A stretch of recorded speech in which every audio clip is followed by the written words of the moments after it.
Hello दोस्तों, आप सभी का स्टडी विद कॉन्सेप्ट के इस आंसर राइटिंग बैच में स्वागत है। और जैसा कि हम लाइव कॉपी चेक कर रहे थे, जिसमें कई कॉपी पिछली वीडियो में चेक कर रही थी और जो कुछ रह रही है उसको इस वीडियो में हम चेक कर रहे हैं। और आंसर राइटिंग बैच के लिए आज नया क्वेश्चन भी हम अपलोड करेंगे, तो आप सभी इसको देखें। बहुत सारे लोगों ने अपना इंप्रूवमेंट किया है, बहुत अच्छा इंप्रूवमेंट हुआ है। बेसिकली बहुत अच्छा कंटेंट लोग इसमें ला रहे हैं और जल्दी ही एक नया बैच लॉन्च होने वाला है, जिसमें हम इस बार बहुत बेसिक क्वेश्चन देने की कोशिश करेंगे, क्योंकि इस बार लगता है 2 बैच में उन्होंने बहुत टफ क्वेश्चन दिए तो लोगों ने कम लिखे। थोड़ा बेसिक क्वेश्चन से आपकी शुरुआत करेंगे ताकि आपकी आंसर राइटिंग बेसिक से बहुत अच्छे से स्टार्ट हो जाए। तो एक क्वेश्चन था ये, मेक इन इंडिया के से किसी ने लिखा है, मेक इन इंडिया देश के विनिर्माण को बढ़ावा देने हेतु सबसे महत्वाकांक्षी वैश्विक पहल है। तो एक तो आपको ये बताना है कि ये कैसे है, ठीक है। दूसरा, लेकिन इसके लक्ष्य साकार होने में कुछ चुनौतियां हैं।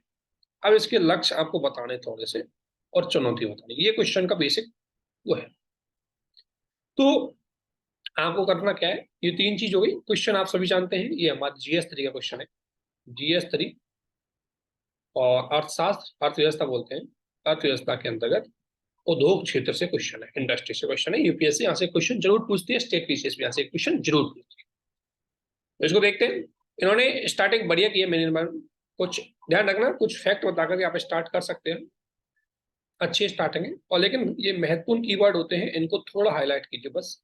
और ये अच्छी स्टार्टिंग है, इसको अच्छी स्टार्टिंग बोल सकते हैं क्योंकि इसने अच्छी लिखा है। अगर ये क्वेश्चन 150 शब्दों का है तो कोशिश करो इसको थोड़ा छोटा करो, थोड़ा संक्षिप्त करो, बस थोड़ा अच्छा हो जाएगा। नहीं तो आपकी आधी कॉपी इसी में भर जाएंगी, ये बहुत शब्द होते हैं कॉपी में, ठीक है। लेकिन बहुत अच्छा है। अब आपने बताया कि मेकिंग, बिल्कुल सही बात है, ये भी अच्छा पॉइंट है। मेक इन इंडिया भारत की सबसे महत्वपूर्ण पहल है, कैसे? जैसे आपको, अब देखो, जब आपको एक्सप्लेन करना होता है तो इस तरीके से प्रेजेंटेशन मत किया करो उसको। फिर आप, ये कंटेंट बहुत अच्छा है आपका, सारे कंटेंट अच्छे, गुड कंटेंट बहुत अच्छे हैं, है ना। इसमें मैं कहूँ विषय वस्तु अच्छी है,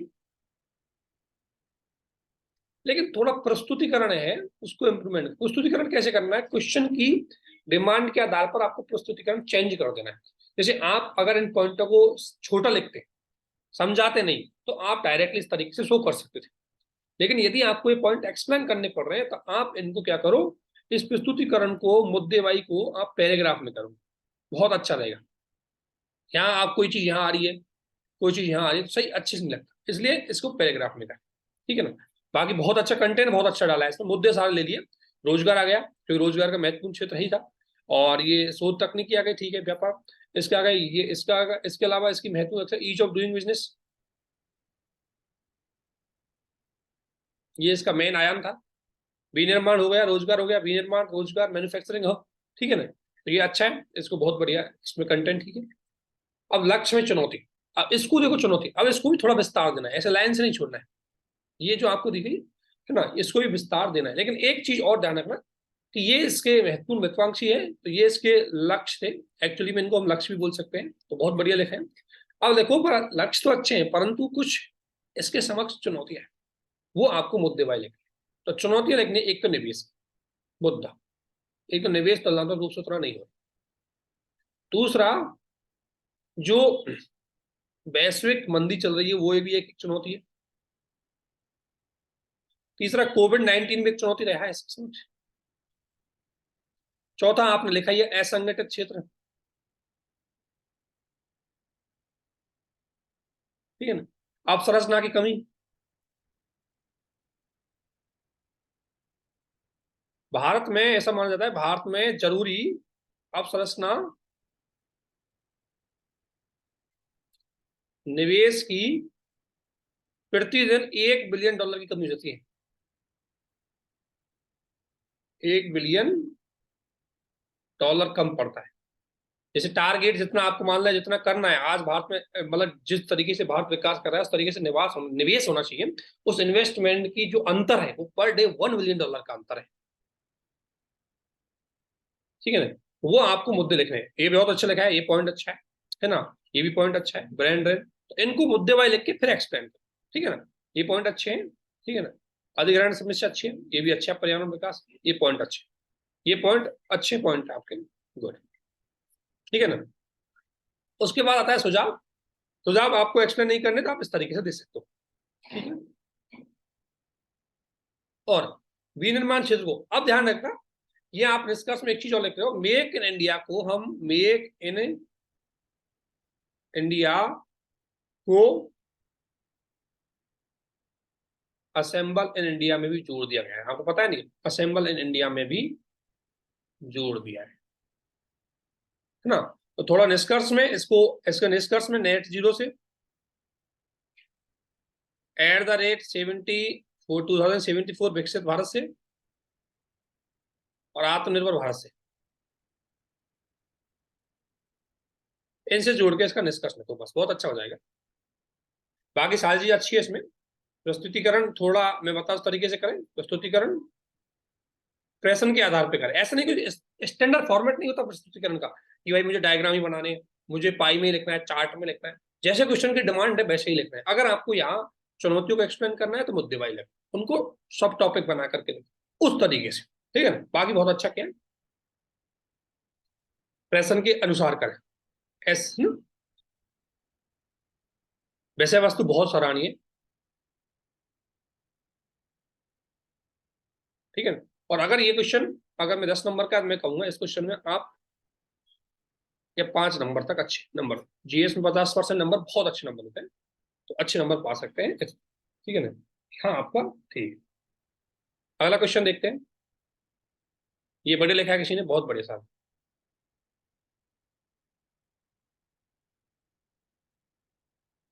अगला एक क्वेश्चन यूपीएससी में आया था, ये तो यूपीएससी का पीवाई क्वेश्चन था।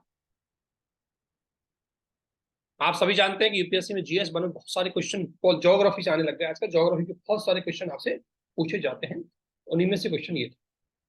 तो इसमें पूछा गया है कि भारत में 10 लक्षीय नगर, 10 लक्ष्य जिनकी जनसंख्या 10 लाख से ज्यादा है, जिनमें हैदराबाद भी है, पुणे जैसे स्मार्ट सिटी भी शामिल है, व्यापक बाढ़ के कारण बताइए। मतलब वहां बहुत ज्यादा कारण बाढ़ आने से कारण बताइए और इनके निवारण के उपाय बताइए, ठीक है। तो आप सभी जानते हैं कि अभी जैसे दिल्ली में बाढ़ देखी गई, कोच्चि में बाढ़, चेन्नई में बाढ़, हैदराबाद में बाढ़, पुणे में बाढ़, मुंबई में बाढ़, बाढ़ बहुत देखी गई सिटीज। उसको लेकर के यूपीएससी ने क्वेश्चन पूछा था।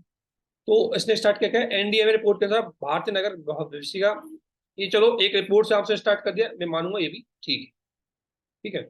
चाहे तो आप यहाँ करंट की घटना, दिल्ली की घटना से जोड़ सकते हो, करंट घटना से भी जोड़ सकते हो, बट ये भी अच्छा,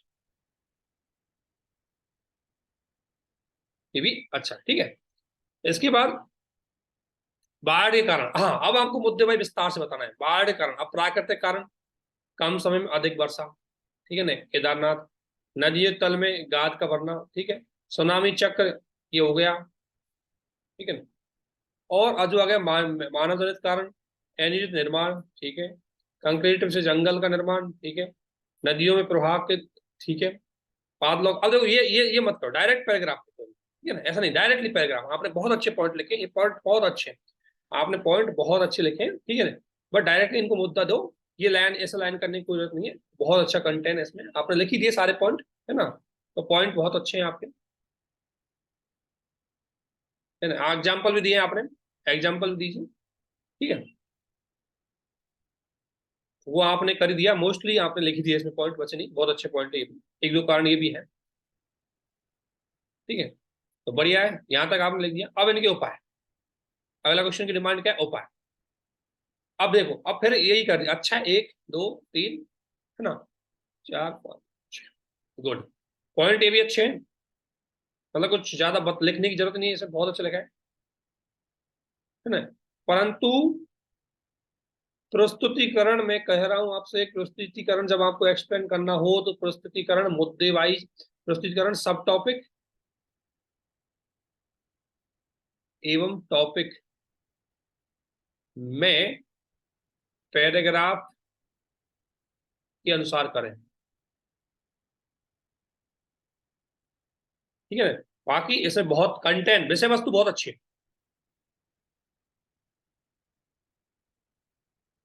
ठीक है। आपदा पूर्व निवारण उपाय, ये देख, ठीक है ना, ये इसका अच्छा है। बस इसको कोशिश करो कि हड़प्पा नगर नियोजन से जरूर जोड़ दो,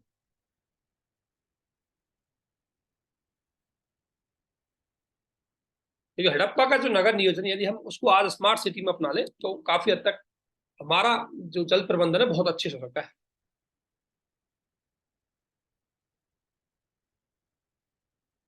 बाकी आपका कोई सारे पॉइंट अच्छे हैं। देखो विषय वस्तु के नाम पे बोलूंगा मैं, प्लस पॉइंट है आपका। प्रस्तुतिकरण में वही कहूंगा जो पिछले क्वेश्चन में आपसे कहा, इस प्रस्तुतिकरण को क्वेश्चन की मांग के अनुसार लिखो।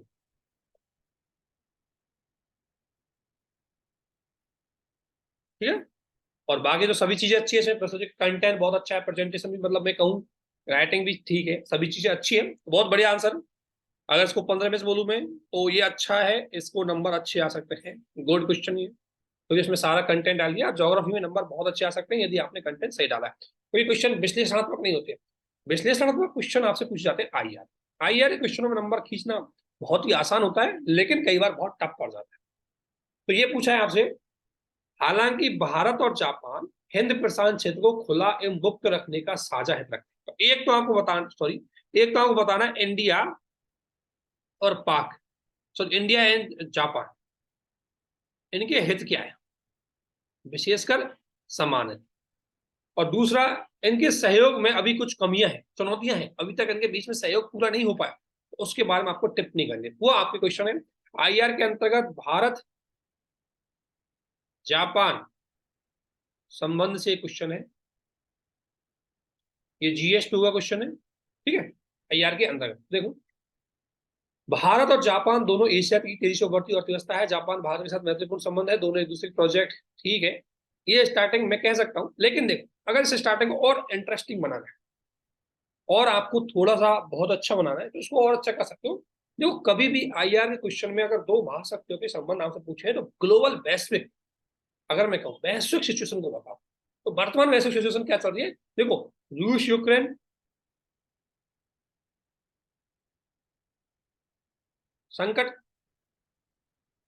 चीन यूएसए, चीन यूएसए,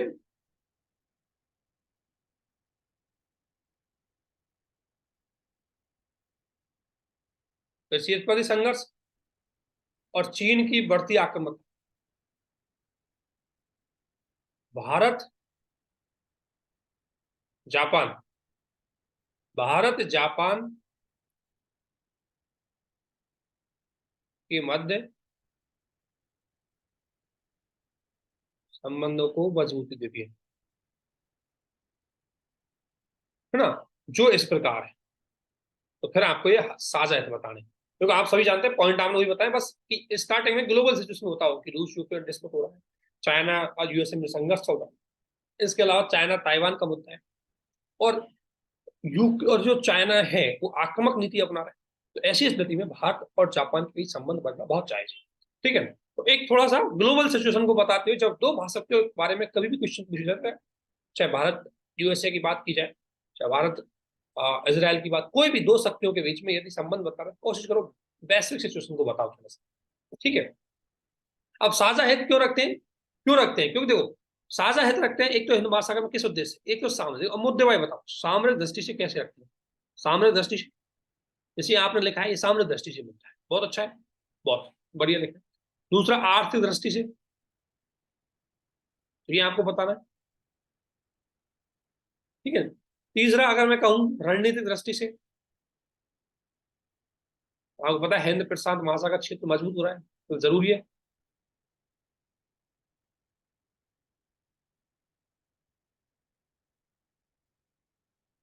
महत्वपूर्ण है ना, सामरिक रणनीति। इसके अलावा अब कहेंगे, अगर मैं कहूं कि अगर तकनीकी दृष्टि से दोनों कहते हैं, ठीक है ना, निवेश के लिए और वैश्विक लेवल पर। ठीक है ना, तो तीन चार पॉइंटों के आधार पर बताओ कि ये इसलिए जरूरी है। फिर कैसे, वो आपने बताया कि इस अजू आपको पॉइंट बताया कि कैसे कैसे मतलब क्या प्रयास, क्या चल रहा है, वर्तमान स्थिति क्या है, ये आपने बता दिया। द्विपक्षीय सैन्य अभ्यास चल रहा है, इसके अलावा मालाबार सैन्य अभ्यास, इसके अलावा मैं कहूँ आपसे क्वाड। ठीक है, ये महत्वपूर्ण है, और है ना, ये आपने दिखा दिया। ठीक है, ये आप दिखा रहे हो, ठीक है, लेकिन मेरे विचार से इसमें कोशिश करो आप कि भारत जापान के बीच में सहयोग के मुद्दे दिखा। बीच सहयोग किन किन विषयों पे है, ठीक है। इसमें आप एक और चीज सकते हो, भारत जापान एशिया अफ्रीका आर्थिक, एशिया अफ्रीका आर्थिक कॉरिडोर, ताकि चीन के BRI प्रोजेक्ट को प्रतिसंतुलित किया जा सके।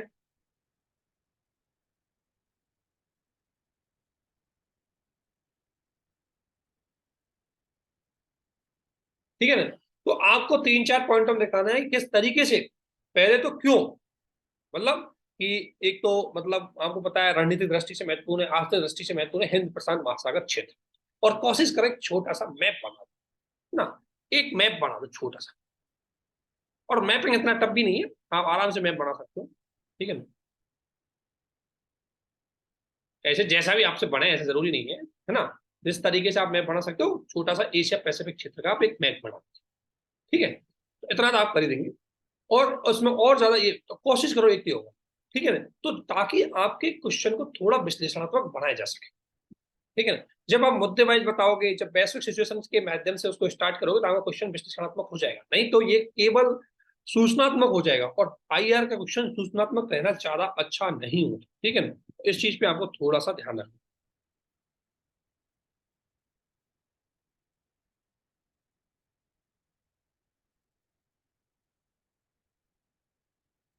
ठीक है। थोड़ा सा और बताते हैं इसमें।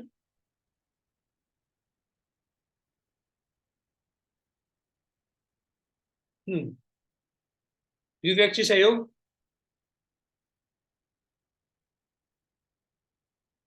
द्विपक्षीय सहयोग में अब देखो, कमी कमी के मुद्दे बताओ, ये ठीक है। देखो, ये आपने मतलब यहाँ तक ठीक है, लेकिन अब मुद्दे इसमें पूरे नहीं आए। ये वाला पॉइंट आपका सही है, ठीक है। ये भी सही है, ये भी पॉइंट सही है ना। पॉइंट सारे आपके ठीक है, लेकिन कुछ मुद्दे और है, जैसे व्यापार तुलनात्मक रूप से कम हो रहा है, व्यापार कम, ठीक है ना। यानी कि अभी भी जापान और चीन का व्यापार ज्यादा है, ठीक है। दूसरा, अगर मैं बोलूं आपसे, तो डेटा स्थानीयकरण और दोनों में विवाद है, ठीक है ना। ये दो तीन मुद्दे, बाकी आपने मुद्दे लिख दिए, पॉइंट अच्छे हैं, ठीक है। ये पॉइंट भी आपके बहुत बढ़िया है, गुड। ये भी अच्छे पॉइंट है। अब देखो, द्विपक्षीय सहयोग बनाने के लिए भारत चीन जापान बायलैटरल एग्रीमेंट को सहमति बनाने का प्रयास लेने ताकि चीन की साझा सुनो दो। एक बिल्कुल सही बात है कि चीन और ये कहना आप, ये बिल्कुल, ये अच्छा पॉइंट है बिल्कुल, कि चीन और भारत की जिस तरीके से चीन की आक्रामकता बढ़ रही है, उसको संतुलित करने के लिए डेफिनेटली है कि आपको इनके साथ होना बहुत ही जरूरी है, ठीक है ना। तो प्रयास अच्छा है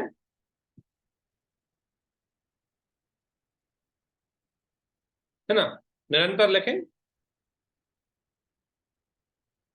थोड़ा विश्लेषणात्मक बने,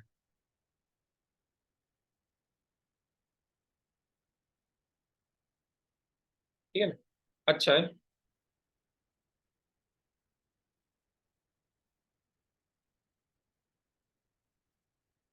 ठीक है। तो यहाँ आपका बढ़िया क्वेश्चन था।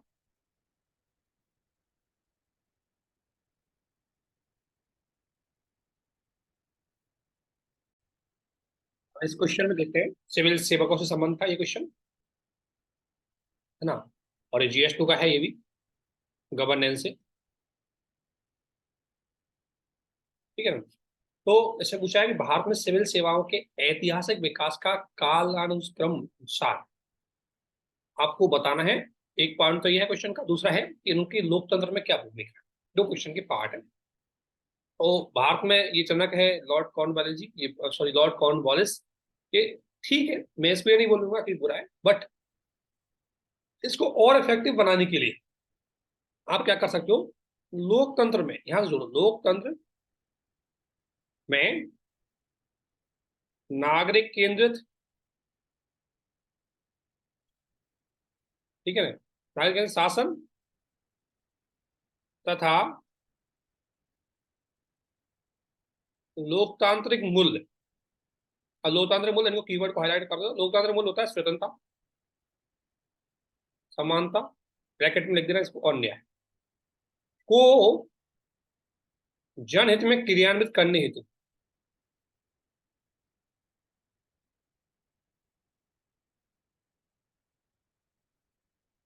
हेतु सिविल सेवक महत्वपूर्ण होते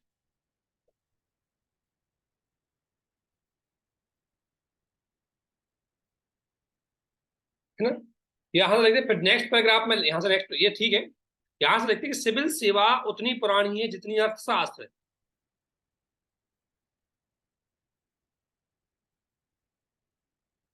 जितनी अर्थशास्त्र, आप सभी जानते हैं अपना अर्थशास्त्र बुक है ना, चाणक्य की अर्थशास्त्र, तो अर्थशास्त्र से आप बताओ, तो इसमें मौर्य काल के बारे में थोड़ा जोड़िए, एक पॉइंट, एक लाइन ही जोड़िए, पर मौर्य काल से थोड़ा मध्यकाल में जोड़िए, और फिर ब्रिटिश काल पाइए, ऐसे, तब आप यहां से स्टार्ट करो, ठीक है ना। तो ब्रिटिश काल में कॉर्नवालिस के समय 1833 के एक्ट में ये, तो इनको एक्टों को आधार बनाओ, इसको ऐसे लाइन खींचने की जरूरत नहीं, डायरेक्ट आधार बना करके आप लिख सकते हो, ये बढ़िया लिखा है आपने, ठीक है, ये भी अच्छा है, ये पॉइंट सब अच्छे, ठीक है। ये, इसको ज्यादा विस्तार मत दो, संक्षिप्त करो इसको थोड़ा, ठीक है, क्योंकि आप ऐसे लिखते हो इसका मतलब आप नोट्स बना रहे हो, नोट्स बनाते तब लिखते हैं हम ऐसे, आंसर का प्रेजेंटेशन ऐसे नहीं किया जाता, उसको मुद्दे वाइज सब टॉपिक सब हेडिंग ऐसे दे करके किया जाता है ना। इसके अलावा देखो आपने गलती, अब आपने गलती हुई, आप थोड़ा सा स्वतंत्रता के बाद भी जोड़ो, इसलिए मैं कह रहा थोड़ा छोटा लिखो, स्वतंत्रता के बाद जोड़ो, स्वतंत्रता के बाद आर्टिकल 3 जो 12 है उसके अंतर्गत जो आई इंडियन फॉरेन सर्विस जोड़िए, इंडियन फॉरेस्ट सर्विस जोड़िए, उनको भी इसमें बताइए। फिर उसके बाद भूमिका, बिल्कुल, अब भूमिका, ठीक है, ये बढ़िया है, ये पॉइंट ठीक है आपके, ये भी ठीक है, ये भी ठीक है, पॉइंट अच्छे हैं आपके सारे, ठीक है ना। तो आप उनको बताए, अच्छा एक आध दो एग्जाम्पल दे सकते हैं, जिन्होंने बढ़िया सिविल सेवा में बढ़िया काम किया, एग्जाम्पल दे सकते हैं, बहुत है आपके पास, एथिक्स में पढ़ी है आपने, श्रीधरन हुए, आजकल तो बहुत है जिनको आप इसमें दे सकते हो। उसके बाद ये ठीक है, लेकिन इसको जो प्रधानमंत्री जी के द्वारा नया लॉन्च किया गया है उससे जोड़ो आप निष्कर्ष में, मिशन कर्मयोगी, सिविल सेवकों को अच्छा बनाने के मिशन कर्मयोगी पे फोकस किया गया है, उसको थोड़ा संक्षिप्त करने की बजाय आप इसको मिशन कर्मयोगी से जोड़ करके लिख सकते हो, संक्षिप्त करो और इससे जोड़ो, तो और अच्छा आपका हो सकता है। तो आपका कंटेंट अच्छा है, थोड़ा और काम इसमें करना पड़ेगा क्वेश्चन की डिमांड के आधार पर, ये क्वेश्चन बहुत लिमिटेड थिंकिंग को दिखा रहा है आपका आंसर, तो कोशिश करो इसको ब्रॉड बनाने के लिए, आयाम दो, ऐतिहासिक रूप से कैसा था, मध्यकाल में कैसा था, तो आपका आंसर बहुत अच्छा हो सकता है। तो इसमें मैं कहूंगा आप विषय वस्तु थोड़ा इंप्रूवमेंट करो। प्रयास बहुत अच्छा है, निरंतर, ठीक। अगला क्वेश्चन, ये भी आपका एथिक्स से संबंध है, GS 4 और एटीट्यूड टॉपिक है ये, और उसमें पूछा गया है कि सकारात्मक एटीट्यूड सिविल सेवकों के लिए एक अनिवार्य गुण है, अर्थात सकारात्मक एटीट्यूड सिविल सेवकों के लिए होना कितना जरूरी है, उसको लेकर क्वेश्चन पूछा है। बस डायरेक्टली आपको बताना है कि सकारात्मक सिविल से सकारात्मक जो एटीट्यूड है वो किस तरीके से उनकी हेल्प कर सकता है, तो बिल्कुल सही बात है, यहाँ तक यहाँ स्टार्ट है, ठीक, ठीक है। पर सकारात्मक दृष्टिकोण आप बता सकते हो, फिर आपको बताना है कैसे, अब महत्वपूर्ण कैसे, राजनीतिक दबाव, प्रभावशाली दंगाई, ये ठीक है ना। अब देखो, ठीक है, ये भी मैं मानू, ये भी ठीक है, ठीक है।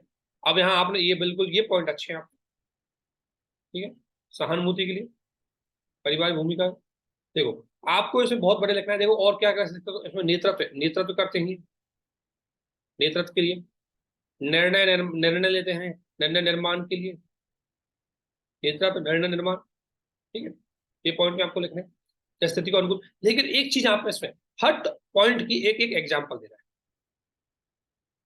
एग्जाम्पल दो, आप इसमें एग्जाम्पल देते हो बहुत अच्छा, बहुत अच्छा करने के लिए इसमें एग्जाम्पल दीजिए,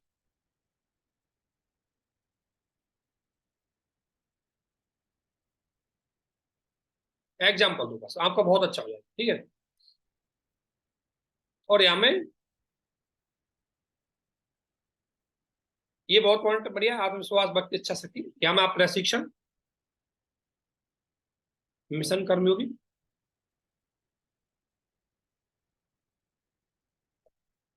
इनको भी पॉइंट को इनको भी कोट कर सकते हैं,